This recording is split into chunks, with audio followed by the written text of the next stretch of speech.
I never thought I'd be telling this story, but here we are. It all started on what was supposed to be a peaceful weekend at my lake cabin. Quiet water, fresh air, no drama. But that calm shattered the moment our local HOA's most notorious busybody, the one we jokingly and not so jokingly call HOA Karen, showed up uninvited. And when I say uninvited, I mean she literally broke in. Now this wasn't just any ordinary cabin break-in. What Karen didn't know and what makes this story so insane is that the cabin wasn't empty. In fact, two very important people were inside at that very moment: the state attorney general and his wife. Yup, not only were they close family, friends, but they had come to the cabin for some much-needed downtime, hoping for peace and privacy. You can imagine their shock when a stranger in HOA colors burst through the door, demanding to inspect the place for supposed code violations. The moment was tense. Karen thought she was flexing her neighborhood power, storming in like she owned the place. But what she didn't realize was that she had just walked into a legal nightmare of her own making. The Attorney General didn't reveal who he was right away. He just sat there, calmly watching her unravel, giving her enough rope to hang herself. And just when you think it couldn't get worse for her, it does.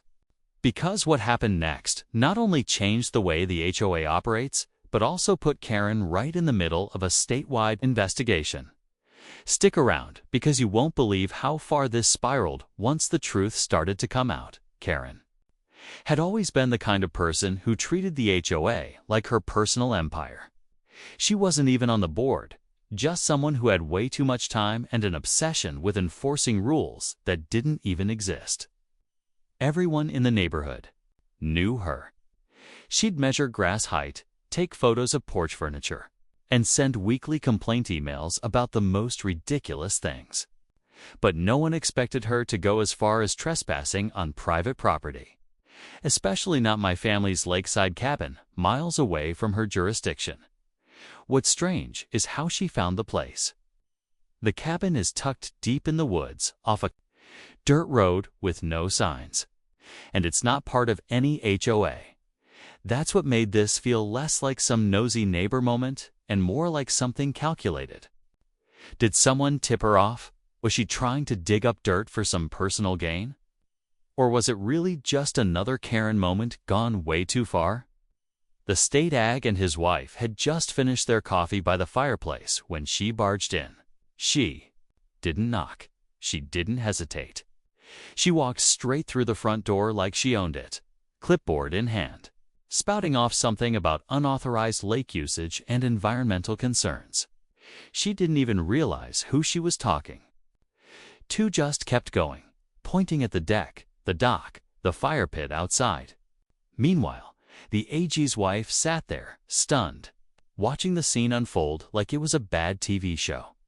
What Karen didn't know was that her every word was being quietly noted, not just by witnesses, but by someone who had the legal power to make it count.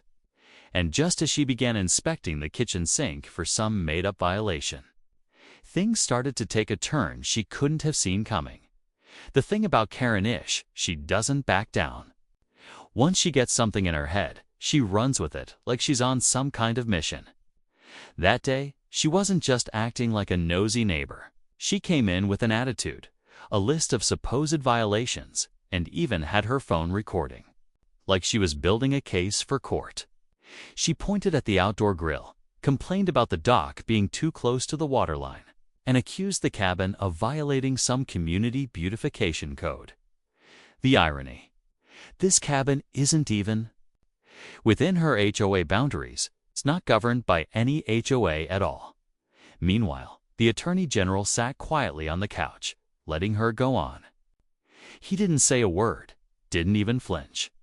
His wife gave me a quick look, the kind that said, "Just let this play out." It was honestly surreal. Karen had no idea she was standing in front of the highest-ranking legal officer in the state. The same guy who oversees property law enforcement, by the way. And here she was, accusing him of illegal structures and threatening to file a formal neighborhood complaint. But that's when I started to wonder, was this really just Karen being Karen? Or was there more going on behind the scenes? Someone must have told her about the cabin, someone who wanted to stir up trouble, maybe someone who had a problem with me, or didn't like that I wasn't part of the HOA at all. And if that's true, then this wasn't just a random incident. It was targeted, a setup. Karen made her way into the back sunroom, still filming everything like she was on some kind of investigative special.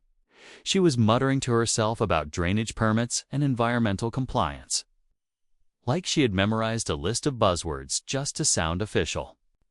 The tension in the room was thick, but still, no one stopped her. The Attorney General leaned back in his chair, hands folded, eyes following her every move. His wife sipped her tea, calm but clearly alert.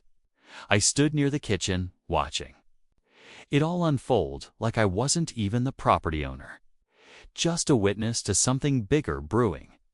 Then Karen spotted the framed photo on the mantel. It was a picture of me, the ag, and his wife taken at a public event a few months earlier. For a split second, her voice trailed off. Her eyes narrowed. You could almost see the gears turning in her head, trying to process what she was looking at. But instead of backing down, she doubled down. I don't care who you're friends with, she snapped. Rules are rules, and this property is in violation. That's when the AG stood up, not in anger, not aggressively, just calm and deliberate. Karen froze mid-sentence. He hadn't said a single word since she walked in, and now his voice cut through the air like a switch flipping. Would you mind repeating that last part for the record? He asked, looking straight at her. Karen blinked, confused. For the record, she repeated, suddenly unsure. And then the room went silent. No one moved. Karen looked around suddenly, realizing she might have just crossed a line she couldn't walk back from. Whatever bravado she had walked in with, it started to crack. And none of us were about to stop what was coming next. Before Karen could answer the Attorney General's question, her phone buzzed loudly in her hand. She glanced down, and her face dropped. For the first time since she barged in, she looked genuinely rattled. She quickly silenced the phone, but not before I saw the caller ID it was someone from the HOA board. Now that was strange. What were they doing calling her in the middle of her little inspection? And why did she look like she'd just seen a ghost? The ag noticed too. He didn't push, just observed. That silence hung heavy in the air. Karen finally muttered something about following up later and turned like she was about to leave. But then something even stranger happened. She walked over to the back door and opened it, not to exit, but to wave someone in. A man in business clothes stepped onto the porch. I'd never seen him before, but Karen introduced him like this was all part of some coordinated visit. She called him Mr. Daniels from Code Compliance. Said they were here to document environmental infractions. The ag and I exchanged a quick glance. This wasn't random anymore. This was organized, a plan. And it wasn't just about HOA drama or nosy neighbors. It was starting to look like an attempt to pin something on us. But what? Mr. Daniels pulled out a notepad, started asking strange, pointed questions about property lines, dock permits, even water usage rights on the lake. The weird part, none of it had anything to do with HOA regulations. These were state-level concerns, and that's when the AG's face changed. Calm turned to concern.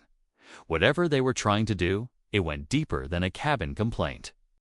And I had a feeling someone with power had more than just rules in mind. They had a motive. The AG took a slow step forward and asked Mr. Daniels for his credentials. At first, the man hesitated. Then, reluctantly, he pulled out an ID, but the moment the AG saw it, his entire posture shifted. He calmly took out his own badge and laid it on the table beside him. Karen's face went pale. She looked at the badge, then at Mr. Daniels, and her mouth dropped open. The AG's voice was calm, but firm as he said, "You're impersonating a state compliance officer.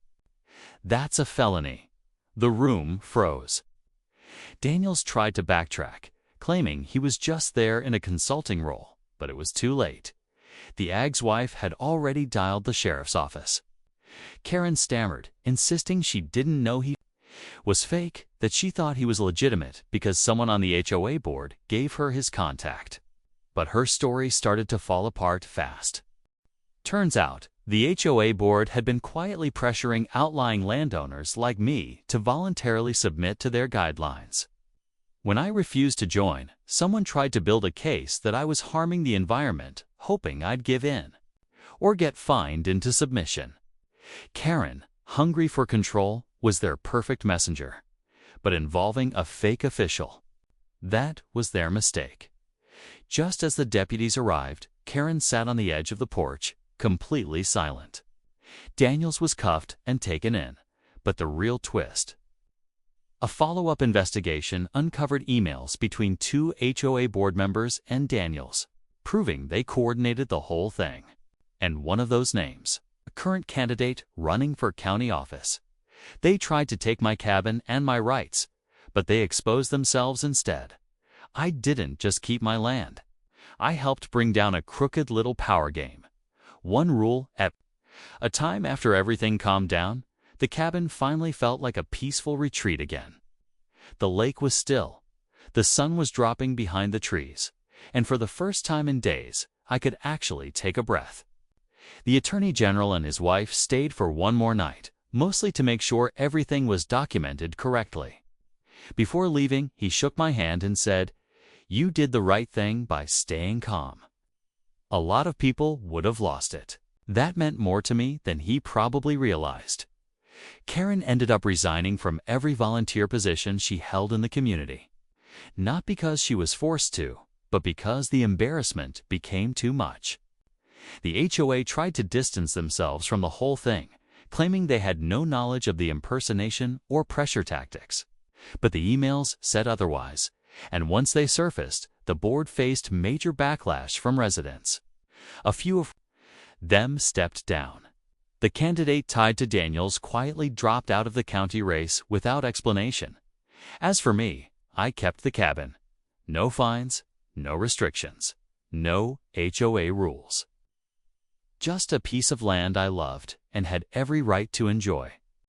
The experience reminded me how important it is to know your rights and to stand your ground, even when the pressure feels overwhelming. Too many people let small power structures bully them into silence. But if something doesn't feel right, it probably isn't. That quiet spot by the lake became even more meaningful after all this. It wasn't just about peace and scenery anymore. It was about earning that peace, protecting what's yours, and never underestimating how far some folks will go for control. But when you stand tall with truth on your side, even the loudest noise can't shake your ground.